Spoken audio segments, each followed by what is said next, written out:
இப்போ பிராமணர்கள் வந்து உயர்ந்தவர்கள் அப்படின்னா ஏன் உயர்ந்தவர்கள் அப்படின்னா, அந்த ஸ்கூல் விஷயத்துக்கு போனோம்னா, போன வருஷம் நல்லா படிச்சிருக்கான். இந்த வருஷம் அவன் முன்னாடி இருக்கான். சரி இது டெம்பரரி. இந்த பிராமின் அப்படின்றது ஒரு டெம்பரரியானது. இவங்களுக்கு என்ன பெர்மனன்ட்டா? இவங்க பிராமணன் இப்ப நான் பிராமணன்னா என்ன? எத்தன வருஷமோ தெரியாது. முன் வருஷம் என்னன்றது, முன் ஜென்மத்தில என்னன்றது தெரியாது. 100 வருஷம் முன்னாடி என்ன அப்படின்றது எனக்கு தெரியாது இல்லையா? ஸோ இந்த பிராமின் அப்படின்ற ஐடென்டிட்டிலாம் டெம்பரரியான ஐடென்டிட்டி. இந்த ஐடென்டிட்டி இருக்கிறவர்கள், இவர்கள் உயர்ந்தவர்கள் அப்படின்னு தாத்பரியம் என்ன? என்ன மீனிங் அதுக்கு அப்படின்னா, இவங்க வந்து அந்த கடவுள அடையறதுக்கு இவங்க எஃபோர்ட் போடுறதுக்கு இவங்களுக்கு இவங்க மனசு இன்னும் ஏற்புடையதாக இருக்கும். ஏன்னா, போன ஜென்மத்தில இவங்க அந்த மாரி ஒரு வழியில எஃபோர்ட் போட்டிருப்பாங்க.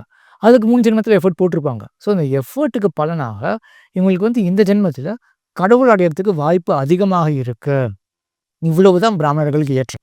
எத பேஸ் பண்ணி நம்ம போன ஜென்மத்தில இவங்க வந்து முயற்சி செஞ்சிருப்பாங்க. அதனால இவங்களுக்கு இந்த எந்த பேஸ் பண்ணி நம்மளுக்கு என்ன தெரியுமா? விஷ்ணுவியா கரெக்ட், எப்படி கரெக்ட், உங்களுக்கு தெரியும்? கரெக்ட். அதான். இப்போ ஏன் அந்த சந்தேகம் வருது அப்படின்னா, இப்போ இந்த பிராமணர்கள்லாம் அந்த மாரி இல்லையே. ஸோ இந்த பிராமணர்கள் அப்படின்ற அந்த பிறவி எடுத்தவர்கள், எல்லாருமே அப்படியே பிரம்மத்தோட அட்டாச் ஆகி, கடவுள அடையணும் அப்படின்ற எண்ணத்தோடலாம் இல்லையே.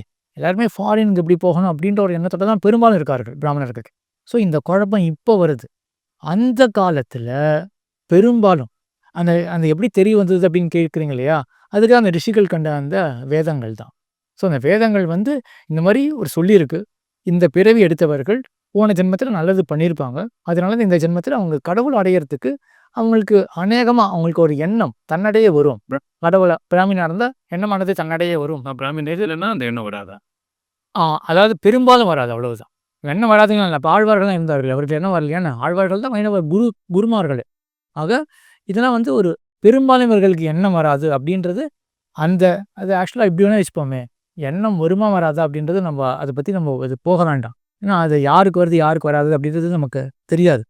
ஆனால் இந்த வேதத்த சொன்ன அந்த வேதத்தில சொல்லப்பட்ட இந்த ஒரு நெறிமுறையானது, இது மனிதன் கல்பிக்கவில்லை. ஒரு சிலர் வஞ்சனையால சொன்னது கிடையாது. இத நம்ம ஏற்கலாம் அப்படின்ற ஒரு ஆட்டிட்யூட் அந்த காலத்தில எல்லாருக்குமே இருந்திருக்கு. ஆகையினால இப்போ எங்க பிராமணர்கள் வசந்தவர்கள் அப்படின்னு சொன்னாலும், அதெல்லாம் வந்து ஒரு சின்ன விஷயம். சரி அது அதுவா வேதம் வந்து ஃபுல் அண்ட் ஃபுல் வந்து பிராமின்ஸோட ஏற்றத்த சொல்ல வருது. ஒண்ணுமே கிடையாது. 1000 விஷயத்துல சொன்னா, இது வந்து 0.0001% ஏதோ ஒரு மூலையில இருக்க கூடிய விஷயம். பிராமணர்கள்லாம் உயர்ந்தவர்கள் அப்படின்னு. அங்க கூட அவர்கள் உயர்ந்தவர்கள்னா என்ன தாத்பரியம் மறுபடியும்? அதுவும் கடவுளுடைய ஏற்றத்த சொல்றது தான் தாத்பரியம். கடவுள அடையணுமே! அதனால இவர்கள்லாம் முயற்சி பண்றார்கள் அப்படின்னு கடவுள் அடையலாம் அப்படின்னு இந்த மாரி விஷயத்துல சில பேர் வந்து இப்ப ஹரே கிருஷ்ணா இயக்கம் போன்றவர்கள்லாம் அவங்க இன்னும் சுலபமான பதில் தான் வச்சிருக்கார்கள். இந்த பிராமணன் அப்படின்றத யார் சொல்றான்னா, பிறவியே வேண்டாம். யாருக்கு வந்து கடவுள் அடையணும் அப்படின்ற எண்ணம் இருக்கோ, அவங்க தான் பிராமணர்கள் அப்படின்னு அது ஒரு இது ஆக்சுவலா எல்லாரும் ஏற்கக்கூடிய ஒரு விஷயமா தான் இருக்கு. பிராமணர்கள் உயர்ந்தவர்கள் அப்படின்னு யார சொல்ல முடியும்? யாருக்கு கடவுள் அடையணும் அப்படின்ற எண்ணம் இருக்கும். அதனால தான் ஆழ்வார்கள்லாம் உயர்ந்தவர்கள் அப்படின்னு வைணவர்கள் நினைத்துக்கிறார்கள். ஏன்? அவர்கள் கடவுள் அடையணும் அப்படின்னா, அடைந்தவர்கள் அவர்கள் நான் கடவுள. அதனால மொத்தம் சுத்தி சுத்தி என்ன வருது அப்படின்னா, அந்த அ விஷயம் வந்து அந்த வெறும் ஃபுல் அண்ட் ஃபுல் ஃபோக்கஸ் வந்து இந்த பிரம்மத்தை பற்றி, கடவுள பற்றி அப்படின்றது. ஆ அந்த 10% மறுபடியும் கிளியர் பண்றேன். சமுதாயத்த பற்றின விஷயங்கள் அப்பொழுது எல்லாருக்குமே ஏற்புடையதாக இருந்தது. இது வந்து யாரும் வஞ்சிக்கிறதுக்காக இத செய்யல அப்படின்றது வந்து யாருமே அந்த மாரிலாம் யோசிக்கவே இல்ல. 4 பேர் சொன்னாங்க அப்படின்னு. ஏன்னா அந்த காலத்துல இந்த லாஜிக்கல் ரீசனிங் அந்த பரம்பரை அப்படியே இருந்தது. வஞ்சிக்கிறதா இருந்தா, இந்த பிராமணர்களுக்கு வந்து ஏன் இவ்வளோ கடுமையான விஷயங்கள்லாம் சொல்லப்பட்டுருக்கணும்? இந்த ரிஷிகள்லாம் இப்படி கஷ்டப்பட்டுருக்காங்களே, தபசு தபசுன்னு ஓடுறாங்களே, இவங்களா போய் வஞ்சிக்க போறாங்க அப்படின்ற விஷயம் எல்லாமே அந்த காலத்துல ஏற்புடையதாக இருந்தது. இந்த காலத்துல இப்போ வந்து எவ்வளவோ வெளிநாட்டிலேருந்து படையெடுப்புகளுக்கெல்லாம் பின்னாடி, அதுவும் பிரிட்டிஷ் படையெடுப்பு முக்கியமா, அவங்க வந்து நம்மளுடைய இந்த சிந்தனை திறமையை அழிச்சு, நம்மளையே வந்து ச்சீ அப்படின்னு பார்க்க வைக்கிற மாதிரி பண்ணதுனால தான் இப்ப நமக்கு ஒண்ணும் புரியல. புரியாததுனால அந்த சின்ன ஒரு 10% இருக்கு இல்லையா? அந்த சமுதாய விஷயம். அதுல கன்ஃப்யூஷன் இருக்கிறதுனால, அதனால இப்ப மத்த 90% பாருங்க எல்லாருமே இழக்கிறாங்க. எல்லாருமே வந்து நான் பிராமின் கிடையாது. நான் இதுல வரலாமா? அப்படின்றாங்க. வராம பாருங்க எவ்வளோ ஒரு பொக்கிஷத்த இழக்கிறாங்க எல்லாருமே. ஸோ அந்த 10% கன்ஃப்யூஷன நான் இது ரிலேட்டட் தான் என்னோட கடைசி கேள்வி. நீங்க சொன்ன இந்த மாரி ஹிந்துவா வந்துட்டு இட்ஸ் அ ஃபீலிங். அது வந்து ஒரு தாட் ப்ராசஸ் அப்படின்னு சொன்னா. அப்போ யாராவது வந்து இந்த ஹிந்துவோட வேதாஸ்லாம் படிச்சா, உபநிஷத்லாம் படிச்சா அவங்க ஹிந்து ஆயிடலாம். அந்த மாரி நான் வந்து வேதாஸ், உபநிஷத்லாம் படிச்சு, நான் பூணல் போட்டு எல்லாம் பண்ணி நான் பிராமின் ஆயிடலாமா? ஃப்ரம் நான் பிராமின் டூ பிராமின் ஆயிடலாம். இத சில பேர் ஒத்துக்கிறாங்க. இப்ப இஸ்கான் அப்படின்னு பார்த்தீங்கன்னா, அவங்க இத ஒத்துக்கிறாங்க. ஆ ஸோ அது ரொம்ப ஏற்புடையதாக இருக்கும் இந்த காலத்தில. சில பேர் இப்போ வைணவர்கள் பார்த்தீங்கன்னா, ஆ ராமானுஜர் என்ன கேட்பார் அப்படின்னா, நீங்க ஆக்சுவலா எதுக்காக பிராமினா மாறணும்? இப்போ வந்து பிராமின்ஸ் ஹஸ் காட் ப்ரையாரிட்டின்ற மாதிரி இப்போ சொன்னீங்க. இந்த ப்ரையாரிட்டி மனசில் வரக்கூடியது தானே. நீங்கள் தான் ஏற்கனவே உழவு தான் கடவுள் இடத்துல இருக்கு. காசுல வருதுன்னு சொன்னீங்க. இப்போ பூர்வ ஜென்மத்தில் இவங்க இந்த மாதிரி பிராமின்ஸ் ஹஸ் காட் ஒரு ஒரு ஒரு ஸ்டெப் ஃபார்வர்ட் இருக்காங்க. ஏன்னா பூர்வ ஜென்மத்திலேருந்து அவங்களுக்கு இது இருக்குன்னு நீங்கள் சொல்லியிருக்கீங்க. ஸோ பிராமின் பை டெஃபினேஷனாக என்ன அப்படின்னா இந்த பர்த் அப்படின்னு சில பேர் வச்சுக்கிறார்கள், சில பேர் வந்து பண்பால் அப்படின்னு வச்சுக்கிறார்கள். ஸோ பிராமின்றது வந்து பண்பால் அப்படின்னு சொன்னால் ஆக்சுவலாக இந்த பண்பால பிராமின் அப்படின்றது பெரும்பாலும் நிறைய பேர் ஒத்துக்கிறார்கள். சரியா? ஸோ பண்பால் அவங்க பிராமினாக ஆயிடலாம். இப்போ பிராமினா என்ன பண்ண போகிறாங்க அவங்க? பை பர்த் பிராமினா பர்த் பை பர்த் பிராமினா அவங்க ஆக முடியாது. இன்னொரு பிறப்பு தான் வரணும். அப்படி அதுதான் சொல்கிறேன், அப்படி கிடையாது. அதுதான் சொல்லியிருந்தது. அதான் சொல்லியிருந்த கிடையாது. பிராமின்ஸ்க்கு மட்டும் தான் மோட்சம் ஏதாவது இருக்கா? இல்லை, இப்போ நீங்கள் வந்து இதை கற்றுக்கிறதுல வந்து ப்ரையாரிட்டி இருக்கும்ன்ற மாதிரி நம்ம நான் என்ன சொல்ல வரேன் அப்படின்னா, இவங்க இந்த பிராமின்ஸ் அப்படின்றவங்க வந்து போன ஜென்மத்தில் நற்செயல்களை பண்ணதுனால அந்த ஆத்மா வந்து இப்போ ஒரு பிராமண உடலை பெற்ற அந்த ஆத்மா. ஸோ இது என்ன சிக்னிஃபை பண்ணுறதுன்னா அநேகமாக போன ஜென்மத்தில் இதுக்கு வந்து அந்த நல்ல பண்புகள்லாம் இதுக்கு ஏற்கனவே அக்வயர் பண்ணியிருக்கோம். ஸோ இந்த ஜென்மத்தில் அது கடவுள் அடையிறதுக்கு வாய்ப்பு அதிகமாக இருக்குது. சரியா? இது எல்லாமே மறுபடியும் அந்த காலத்தில் ஃபுல் அண்ட் ஃபுல் அந்த காலத்தில். சரியா? இந்த காலத்தில் அந்த மாதிரி நம்ம கண்ணுக்கு தெரிஞ்சு நம்ம பார்க்குறோம் இல்லையா? இப்போ பிராமின்ஸ் எல்லாருமே அந்த மாதிரி கடவுள் அடையணும் அப்படின்ற எண்ணத்தோட இருக்கிற மாதிரி தெரியல. மற்றவர்கள் நிறைய பேருக்கு அந்த மாதிரி எண்ணங்கள்லாம் இருக்குது. ஸோ இந்த காலத்தை வச்சு நம்ம எதுவும் கன்ஃபியூஸ் பண்ணிக்க வேண்டாம். மறுபடியும் நான் ஸ்ட்ரெஸ் பண்ணுறேன், அந்த 10% அப்படின்றது வந்து சமுதாயத்தை பற்றின விஷயம்.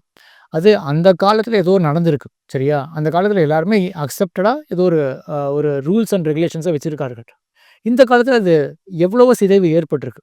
அந்த 10%ல கன்ஃபியூஷன் இருக்குது அப்படின்றதுனால 90% இருக்கக்கூடிய அந்த பொக்கிஷத்தை யாரும் இழக்க வேண்டாம். இந்த பொக்கிஷத்துக்குள்ளே வந்தோமே என்றால் இந்த இம்மையிலையும் நல்ல சாந்தமான வாழ்வு கிடைக்கும், மறுமையிலையும் மோட்சத்தையும் நமக்கு இது பரம்பரையாக படிப்படியாக பெற்றுக் கொடுக்கும். சந்தோஷம். சனாதன தர்மம் ப்ரொஃபஷனை பேஸ் பண்ணி பிரிச்சிருக்காங்களா? இது இஸ் தட் ட்ரூ? நான் செய்கிற தொழிலை பேஸ் பண்ணி சனாதன தர்மத்தை பிரிச்சிருக்காங்க. என்ன பிரிவு? அதாவது இப்போ இது ஜென்ரலாக இந்த மாதிரி சில சொல்கிறாங்க இந்த மாதிரி தான். இப்போ சனாதன தர்மத்தை பிரிச்சுக்க மறுபடியும் சனாதன தர்மத்தை தப்பாக புரிஞ்சுக்காதீங்க. இங்கே சனாதன தர்மம் அப்படின்னோடனே மறுபடியும் இந்த பிராமின் வைஷ்யன் பேசல. அதுக்கு வராது. அடியா சார் தொழில் செய்யணும், அதுக்கு எதுக்காக தொழிலை பற்றி யோசிக்கிறீங்க? அப்படிங்க பேசிக் க்ரக்ஸே மறக்கிறீங்கன்னு தான் அர்த்தம். சனாதன தர்மத்தை மறுபடியும் சொல்கிறது ஆன்மீக அறிவியல் ஃபுல்லாக ஆத்மாவை சம்மந்தப்பட்டிருக்கு. சரியா? இந்த ஆத்மா இந்த உடலை விட்டுட்டு இந்த உலக இன்னல்களெல்லாம் விட்டுட்டு எப்படி ஒரு அமைதியான வாழ்க்கையை அடைய வேண்டும் அப்படின்னு. இந்த தொழில் எங்கே வந்தது? இல்லை, நான் வந்து டைரெக்டாகவே உங்கள்கிட்ட கேட்டுறேனே. நான் வந்து ஒரு புட்சர், நான் ஆடு வெட்டுறேன், என்னோட ப்ரொஃபஷன் இதுதான். நான் நாளைக்கு வந்து சனாதன தர்மத்தை பற்றி உங்ககிட்டயோ இல்லைனா நேரம் வந்துட்டு ஒரு இடத்துல நான் போய் கற்றுக்கலாமா? தொழிலுக்கும் அதுக்கும் சம்மந்தம் இல்லை. கண்டிப்பாக கற்றுக்கலாம். நான் ஒரு கார்பெண்டராக இருக்கேன். கண்டிப்பாக. நான் ஒரு உதாரணமே சொல்கிறேனே. ஒருத்தர் வந்து டாஸ்மாகில் வேலை செய்கிறார். சரியா? அவர் வைணவர். டாஸ்மாகில் வேலை செய்கிறார். அவருக்கு அதுக்கு சம்மந்தமே கிடையாது. சரியா? டாஸ்மாகில் வேலை செய்கிறதும் ஒரு புட்சராக இருக்கிறதும் 2 டிஃப்ரெண்ட் திங்ஸ். இது வந்து டாஸ்மாகில் வந்துட்டு அது ஒரு தொழிலாக எடுத்துக்கலாம். அதில் வந்து யாரோ கேட்குறா, அதை எடுத்து கொடுக்குறேன். பட் இது வந்து கிட்டத்தட்ட ஒரு கொலை செய்கிற மாதிரி மாற. ஸோ இது ஒரு ரைட் எக்ஸாம்பிளாக இருக்காது. பட் நான் சொல்கிறது நல்ல எக்ஸாம்பிள் தான். அப்படியே இருக்கட்டும், அப்படியே இருக்கட்டுமே. ஆக்சுவலாக தர்மவியாதன் அப்படின்னு வந்து ஒரு புராண கதையிலே சொல்லப்படுற விஷயந்தான். சரியா? அவர் வந்து இந்த மாதிரி ஒரு கொலை தொழிலை செய்யக்கூடியவர் தான். அவரிடத்துல ரிஷிகள்லாம் போய் விஷயங்கள்லாம் கேட்டுப்பார்கள் அப்படின்னு புராண கதையில் வருது. சரியா? அப்போ அவர் வந்து இதை பண்ணுறாரு அப்படின்னா ஏதோ ஒரு காரணத்துக்காக பண்ணுறாரு அப்படின்னு. ஸோ இந்த மாதிரி இப்போ இவர் வந்து இந்த மாதிரி கடையில் வேலை பார்த்து கொலை தொழிலில் ஈடுபட்டு இவருக்கு இந்த எண்ணம் வருது, சனாதன தர்மத்துக்குள்ளே நுழையணும் அப்படின்னா என்ன எண்ணம் அது? ஏதோ ஒன்று இந்த வாழ்க்கையில் அப்பாற்பட்டது ஏதோ ஒன்று கண்ணுக்கு தெரியாத ஒரு விஷயம் இருக்குது அப்படின்னு இவ்வளவு தெரிஞ்சவர் நாளைக்கு படிப்படியாக அந்த கொலை தொழிலை விட்டுட்டு வெறும் இந்த அமைதியான வாழ்க்கையை நாட மாட்டாராங்க. ஸோ அந்த மறுபடியும் அந்த ஃபோக்கஸை மட்டும் விட்டுறாதீங்க. சனாதன தர்மம் அப்படின்றது ஃபுல் அண்ட் ஃபுல் இந்த ஸ்பிரிச்சுவாலிட்டி ரிலேட்டடாக இருக்குது.